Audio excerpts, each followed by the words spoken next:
Welcome back to STB cooking channel. ఈరోజు మనం చాలా సింపుల్గా కుక్కర్లో గుత్తి వంకాయ కూర ఎలా చేసుకోవాలో చూద్దాము. దీనికి కావాల్సిన ప్రాసెస్ చూద్దాం. 1 టేబుల్ స్పూన్ వరకు పల్లీలు, అలానే కొన్ని జీడిపప్పు వేసుకొని వీటిని మంచిగా ఫ్రై చేసుకుందాము.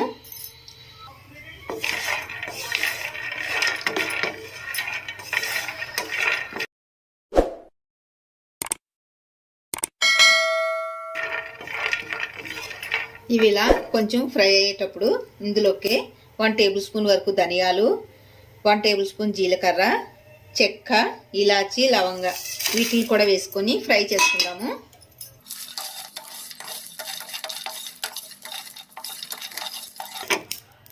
ఇవి ఇలా ఫ్రై అయ్యేటప్పుడే ఇందులోకి 1.5 టేబుల్ స్పూన్ వరకు నువ్వులు, ఎండు కొబ్బరిని కనుక యాడ్ చేస్తే ఇప్పుడే యాడ్ చేసుకొని మనం మంచిగా ఫ్రై చేసుకోవాలి.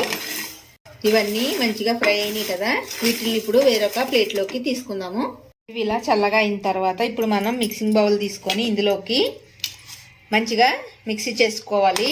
ఫస్ట్ ఇలా కొంచెం మిక్సీ చేసుకున్న తర్వాత ఇందులోకి ఆనియను,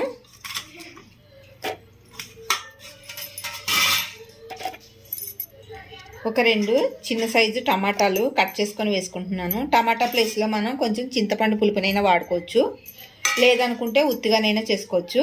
నేనైతే టమాటాని యాడ్ చేశాను. దీన్ని మెత్తగా రుబ్బుకుందాము. ఇది ఇలా కొంచెం రుబ్బుకున్న తర్వాత ఇందులోకి మనం తినే కారంను బట్టి రెడ్ చిల్లీ పౌడర్, అలానే 1/2 టేబుల్ స్పూన్ వరకు పసుపుని యాడ్ చేసుకొని మరలా ఒకసారి రుబ్బుకుందాము. ఇందులోకి రుచికి సరిపడా సాల్ట్ కూడా యాడ్ చేసుకొని మెత్తని పేస్ట్లా రుబ్బుకోవాలి. ఇలా మెత్తని పేస్ట్గా చేసుకున్న తర్వాత దీన్ని మొత్తాన్ని ఒక ప్లేట్లోకి తీసుకుందాము. ఇలా మసాలా మొత్తాన్ని ఒక ప్లేట్లోకి తీసుకున్న తర్వాత ఇప్పుడు నేను వంకాయ కర్రీకి నల్ల వంకాయలు తీసుకున్నాను. వీటిని మనం ఘాట్లు పెట్టుకొని సాల్ట్ వాటర్లోకి యాడ్ చేసుకుందాము. ఇలా 4 కింద ఘాట్లు పెట్టుకొని సాల్ట్ వాటర్లోకి యాడ్ చేసుకోవాలి. ఇలానే అన్ని వంకాయలని కూడా మనం కట్ చేసుకొని సాల్ట్ వాటర్లోకి యాడ్ చేసుకోవాలి. అప్పుడు మనకి వంకాయ అనేది నల్లబడిపోకుండా ఫ్రెష్గా ఉంటుంది. ఈ మసాలాని ఇందులోకి మనం మంచిగా స్టఫింగ్ చేసుకోవాలి. ఇలా వంకాయలన్నిటిలోకి కూడా స్టఫింగ్ చేసుకొని పక్కకి పెట్టుకోవాలి మనం. ఇప్పుడు ఈ కర్రీని నేను కుక్కర్లో చేయాలనుకుంటున్నాను. ఇందులోకి కర్రీకి సరిపడా ఆయిల్ని తీసుకొని ఆవాలు, జీలకర్రని యాడ్ చేసుకొని కొంచెం ఫ్రై చేసుకోవాలి. అలానే ఇందులోకి బిర్యానీ ఆకు ఇలా ఫ్రై అయిన తర్వాత ఇందులోకి 2 కట్ చేసుకున్న పచ్చిమిర్చి, అలానే 2 ఎండుమిర్చి వీటిని కూడా మంచిగా ఫ్రై చేసుకోవాలి.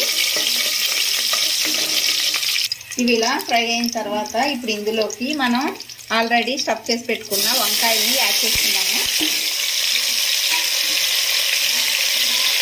ఇందులోకి మిగిలిన మసాలాను కూడా యాడ్ చేసుకొని మూత పెట్టి ఒక 2 మినిట్స్ మగ్గనిద్దాము.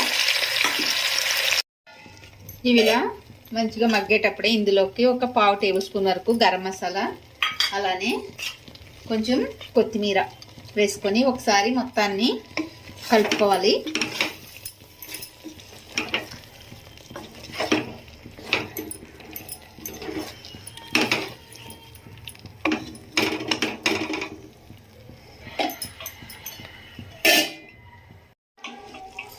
ఇలా వంకాయ మంచిగా మగ్గిన తర్వాత ఇప్పుడు ఇందులోకి వాటర్ని యాడ్ చేసుకుందాము. 1 గ్లాస్ వాటర్ వరకు యాడ్ చేస్తున్నాను నేనైతే. గ్రేవీ మరీ చిక్కగా ఉండొద్దు, అలానే మరీ పలుచగా కూడా ఉండొద్దు. ఈ మొత్తాన్ని ఒకసారి మంచిగా కలుపుకొని సాల్ట్ అది చెక్ చేసుకొని కుక్కర్ మూతను పెట్టి 1 విజిల్ ఇచ్చుకుంటే సరిపోతుంది.